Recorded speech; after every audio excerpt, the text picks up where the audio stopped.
Hi, I'm Jodi Elowitz, the Director of Education and Engagement for the Nancy and David Wolf Holocaust and Humanity Center. And today I'm here with my colleague. Hi, I'm Sarah Schneider, the Program Coordinator at the Holocaust and Humanity Center. And together we want to welcome you to the High Impact Conference for Educators, June 2021. Today, Sarah and I are going to have a little bit of a conversation about the kind of resources we have to offer educators, and we're going to take you on a small highlight tour of the museum. But first, we want to talk to you a little bit about where we are located and our history. Our actual organization was founded 20 years ago, and we are celebrating our 20th anniversary year.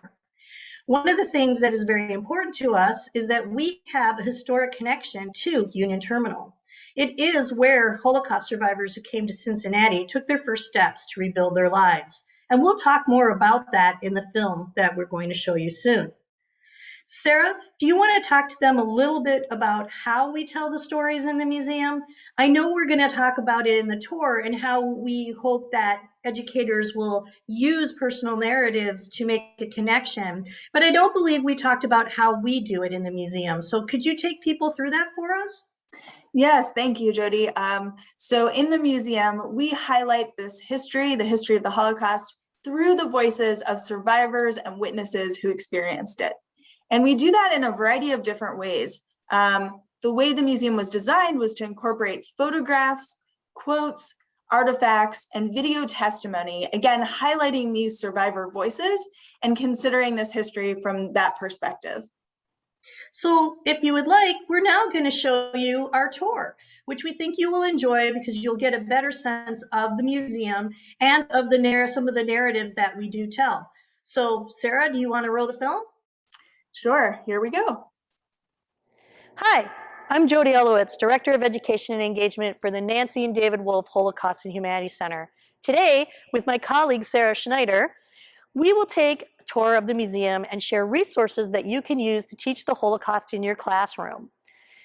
I am standing in the concourse of Union Terminal, which used to be a bustling train station.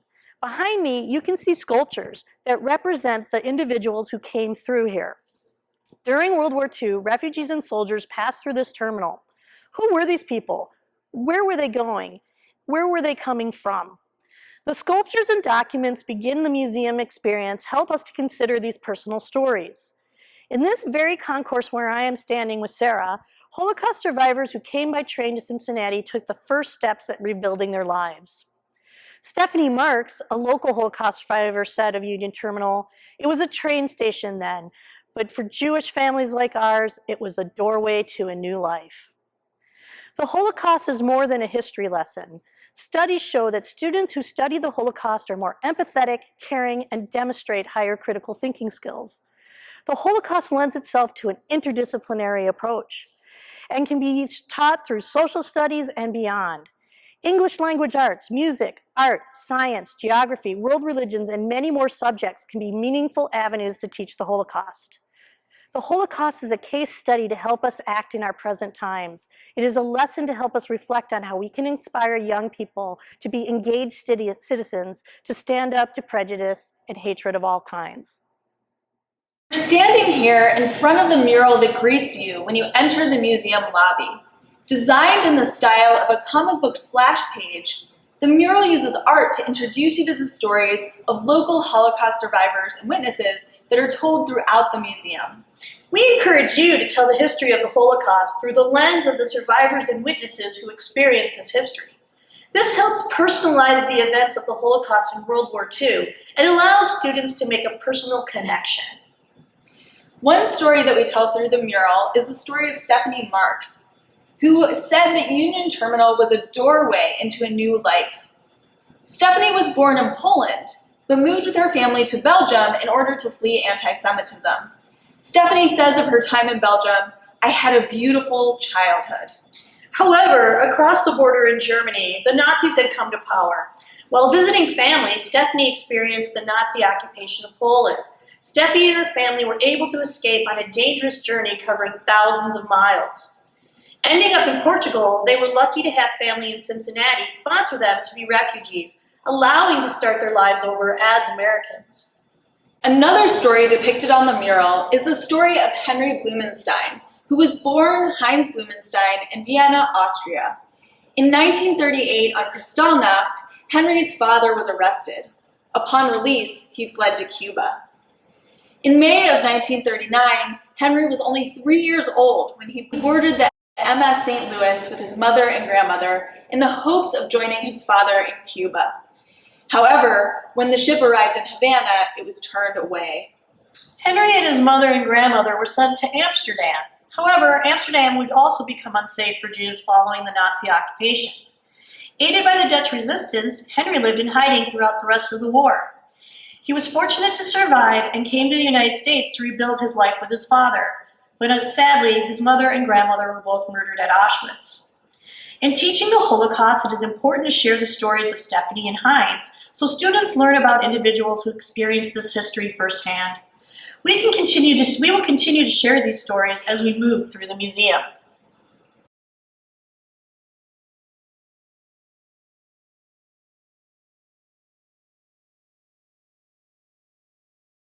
In the museum, we tell the history of the Holocaust chronologically and through the voices of those who experienced it.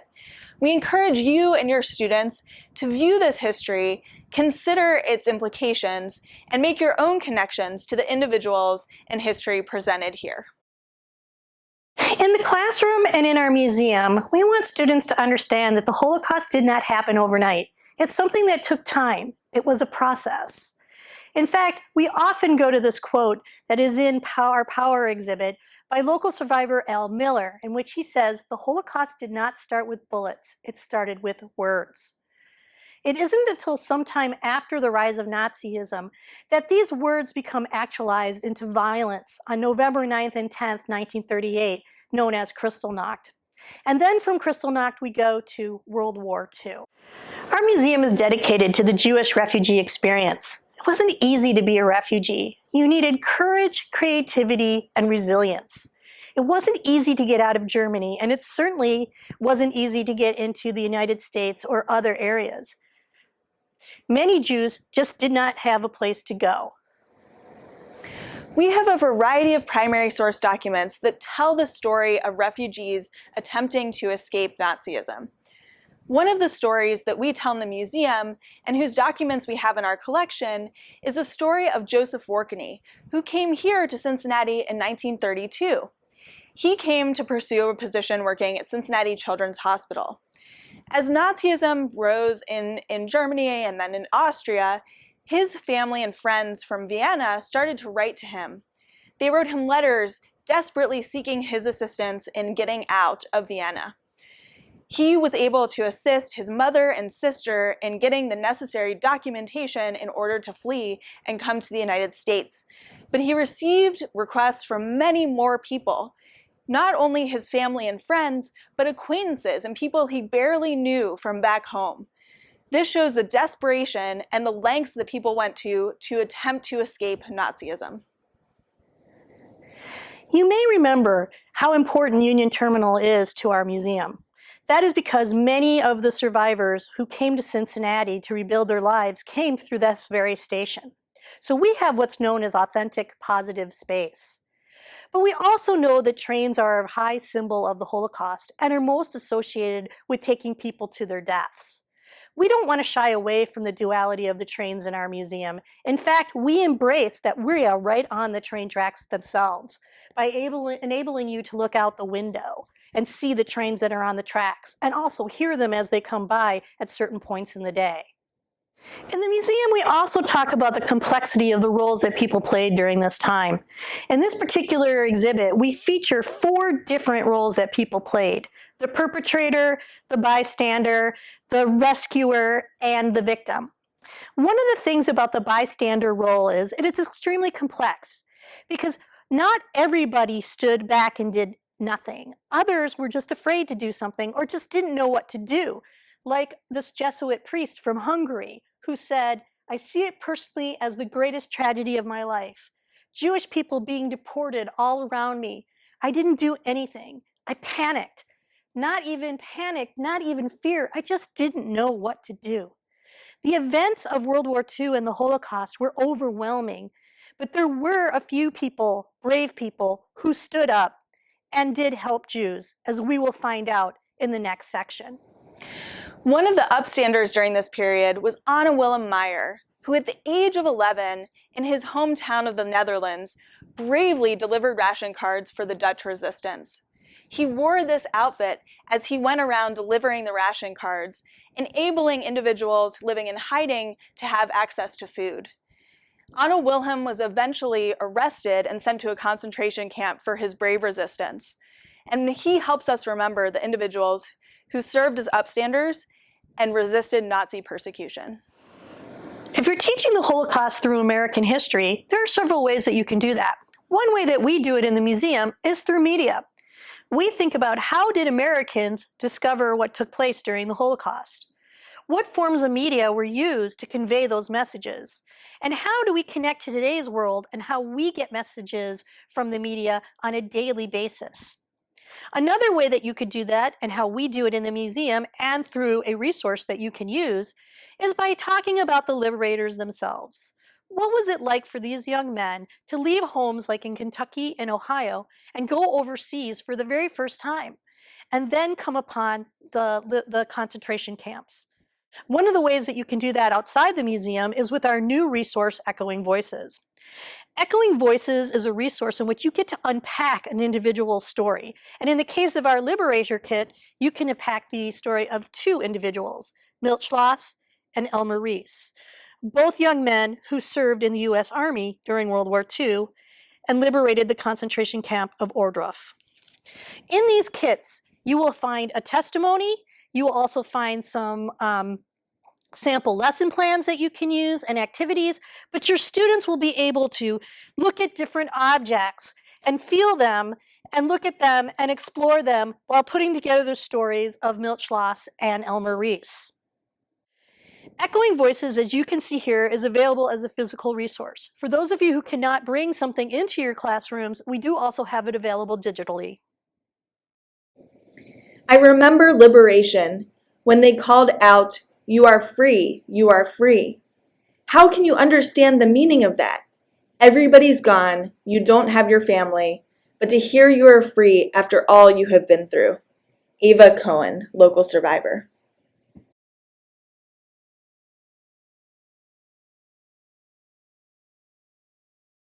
In the aftermath of the Holocaust, survivors went on various journeys to figure out where they would build new homes, reconnect with any surviving family members, find new jobs, start new lives, oftentimes learn new languages. This was continued to be a process in the aftermath of the war. As you can see here on this map, we traced the paths that Holocaust survivors took to come here to the greater Cincinnati area.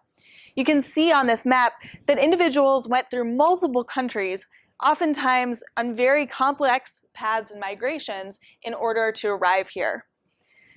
You can use the concepts of geography and mapping in your classroom to help students engage with the spatial experiences of the Holocaust. You can engage students in creating their own digital maps of survivor experiences, or talk about different historical contexts in different countries, demonstrating how each country or region was specific in how individuals experienced this history.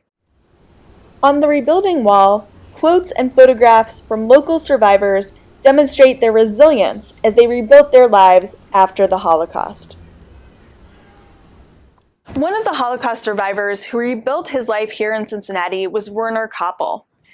Werner Koppel was the first Holocaust survivor to publicly share his story in Cincinnati, and he decided to do so after an opinion article in the Cincinnati Enquirer called "The Diary of Anne Frank a Fake." He saw this and decided that he had to do something. He decided that he had to share his story so that others could understand what he experienced during the Holocaust. And through his bravery and courage, other Holocaust survivors also shared their stories here in Cincinnati.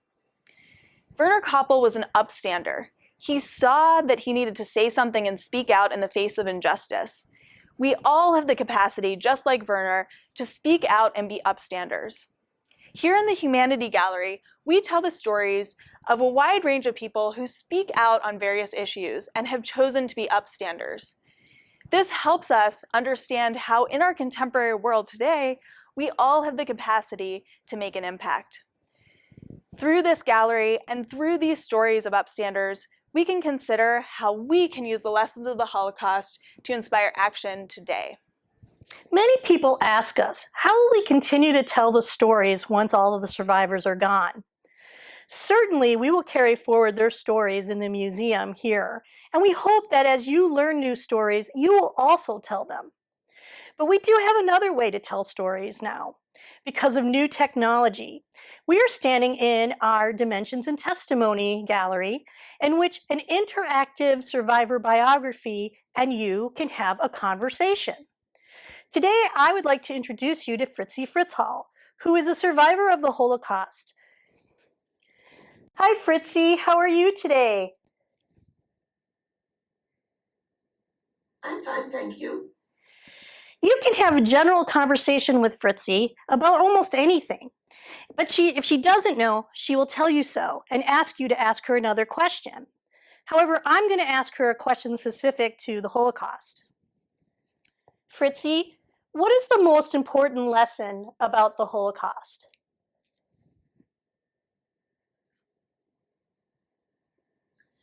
If I had to take one word, I don't know. There are so many words to choose from. I don't know. I think I keep going back to goodness and humanity, to learn from the past, just to learn from the past. I don't know. If you do come to visit us, I do encourage you to come and talk to Fritzi. She's one of 5 survivors who will be interchanged throughout the year. We created this gallery space with our partners, USC Shoah Foundation, whose new technology is enabling us to interact with survivors in this way.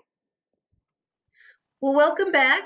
I hope that you found the film informative and helpful to you, and we hope that at some point you will come and visit the museum, and we'll talk a little bit about that later, about how you can make arrangements to do that. But first, let's talk about some of the other resources that we have and some that we referred to in the film. We do have this fabulous speaker series every Wednesday at 11 o'clock until 12 noon Eastern Standard Time. You can watch a Holocaust survivor tell their story. And if we don't have a Holocaust survivor, sometimes we bring in second generation. Sarah, can you tell them a little bit about how they can bring a survivor into their classroom? Yes, absolutely. So in addition to our public speaker series that Jodi mentioned, we also have our Couple Speakers Bureau. And you can request a speaker to come to your classroom and share personal stories of life before, during, and after the Holocaust. Speakers on our Speakers Bureau include descendants of survivors, experts, and Holocaust survivors as well. And we should mention that right now everything is being done on Zoom. With our speaker series, you can catch it either on Zoom or on Facebook, or if you can't make it between 11 and 12, we do record all those sessions and we do have it on a web page that you can access our digital archive, not just for speakers series, but for other programs as well. So Sarah, let's talk a little bit about some of the things that we can do for teachers, our customizable experiences and presentations. How would a teacher go about doing that?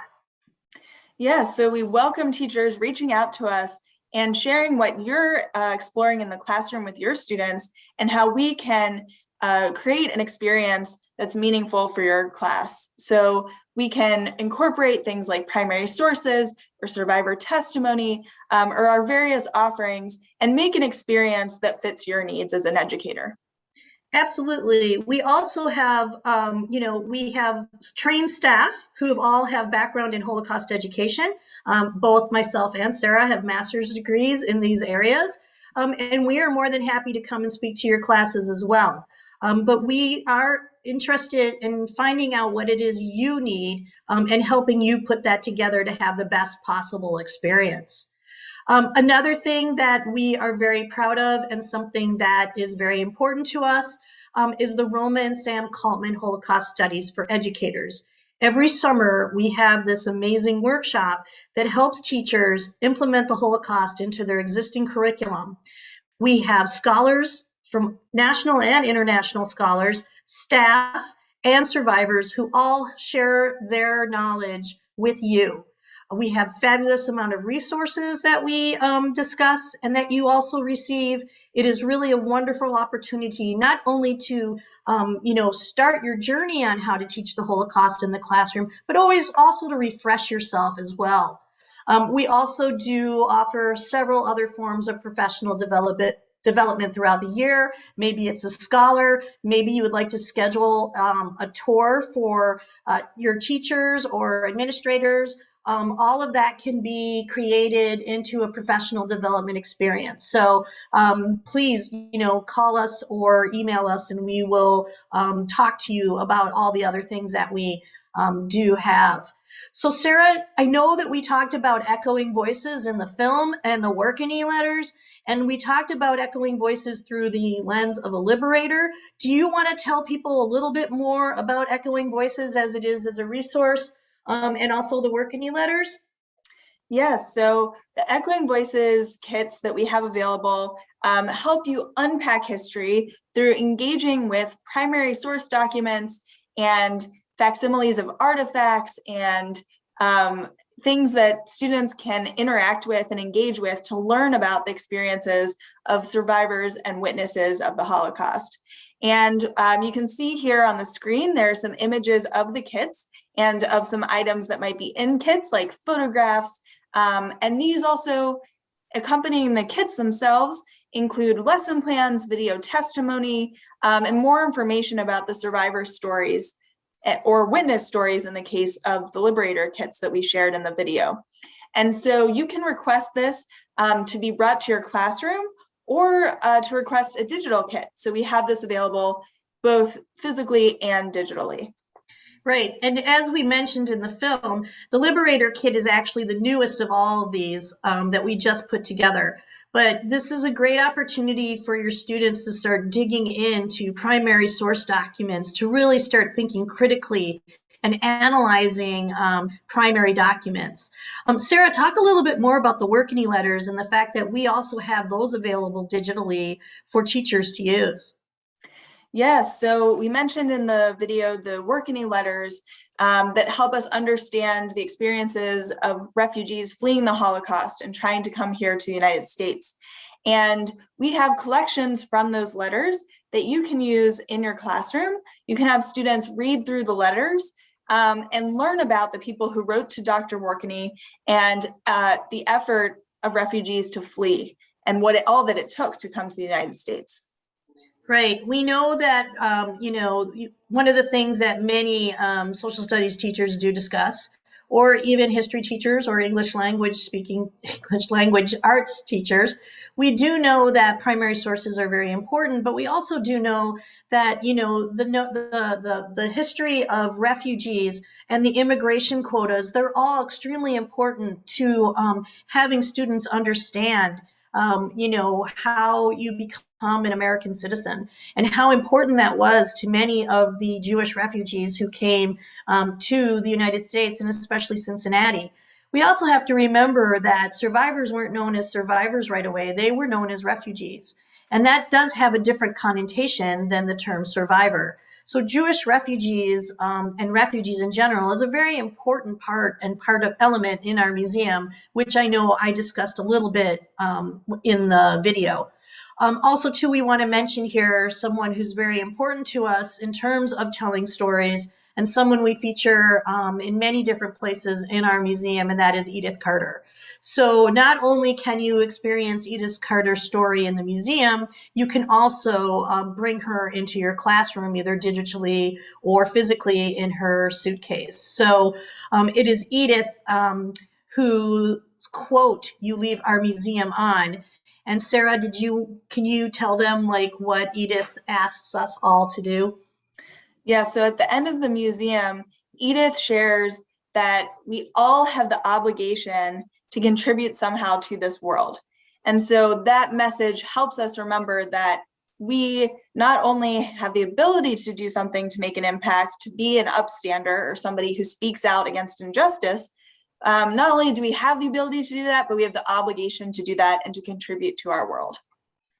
And many of the upstander activities that we have created, which you can see here, were based on those words. They were based on Edith Carter's words, encouraging us to, give back to our community, give back to our world. And so Sarah's going to talk to you a little about one of these new resources that was based on Edith Carter's quote. Yes, so based on that concept and idea of being an upstander, so somebody who leverages or activates their character strengths to make an impact, to stand up and speak out against injustice, we have upstander activity boards that you can use in your classroom, whether in person with your students or online. And students can explore the concept of what it means to be an upstander. They can learn about their own character strengths and how they can use them to make change. And so throughout these boards, you can click on them. There are different activities that you can engage with, and it gets students thinking about how will they make an impact. And our mission at the museum is to ensure the lessons of the Holocaust inspire action today. And so through these activity boards, you can help students think about not only the history and why that's important, but how we can take action in our present world. And these are great because, you can do them in the classroom together. You can have students can do them on their own. So you have various options on how you want to use these boards. And they are easily available and at no charge. I should probably mention that. So if you're interested, you can contact Sarah and she will give you more information on those. And then finally, now that you've seen some bits of the museum, we hope that you're inspired to also come and visit. And so right now we are open on Saturdays and Sundays from 10 to 4. But if you can't come down on a Saturday and Sunday, we are open by appointment during the week. So if you would like to come and explore the museum this summer, if you want to bring some friends, if you want to bring some students, if you want to bring colleagues, all you have to do is call our office and we will set up a time for you to come to the museum. Of course, that can change as COVID restrictions lift. The hours could change, so please check our website or give us a call. Group tours, as I mentioned, are available. We have just begun to bring school groups back into the museum. And so when you're getting ready to make plans for the fall, if you can make the trip down here, we are going to start accepting reservations. You can contact us directly at the moment. Usually we book our groups through CMC or the Cincinnati Museum Center, but right now we are taking those reservations. So if you're interested in learning how you can bring your students to the museum in the fall or next year at some time, just give us a call or send us an email and we will walk you through that. If you want to go to the museum on a Saturday and Sunday, time tickets are being sold through the Cincinnati Museum Center website. Visitors is 10 visitors every 15 minutes. There is a mask requirement, and we give you a stylus for every visitor who wants one, because as you probably remember from the tour, many of our exhibits are interactive and you have to open them. And of course, we used our fingers to press the buttons, but we were the only ones in the museum when we recorded that day.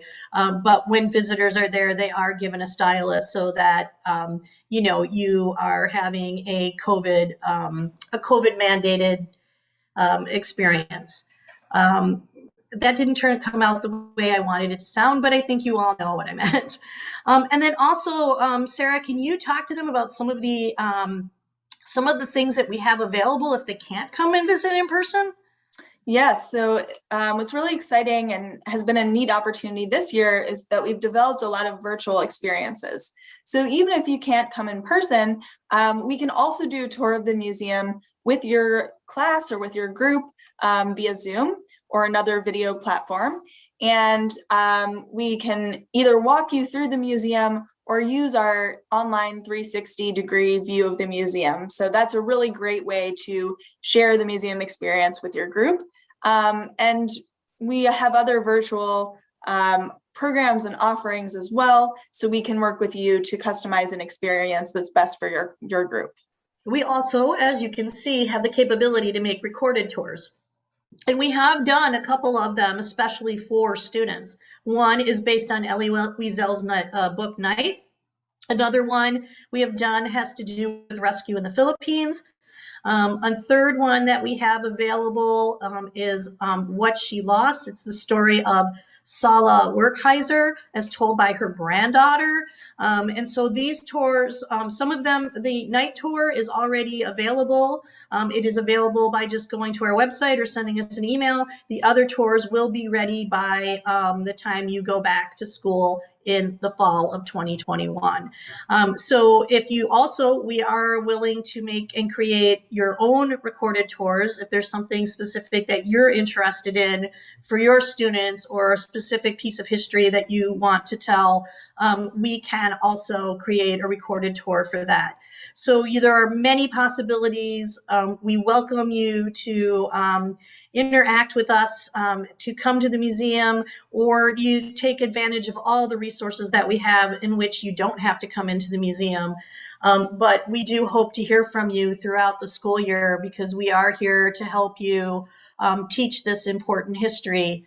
As we mentioned, there are so many things and so many different ways to teach the Holocaust and to use it to build critical thinking skills, to build empathy in your students, to show how important democracy is, and that how fragile it is as well, that it can be lost if we do not take care of it. So these are just some of the many things that you can learn by interacting with us. Sarah, do you have anything else you would like to say? Just as Jodi said, we welcome you to visit us either in person or virtually. And we hope that we'll have a chance to talk with you soon about how we can connect with your class and your students.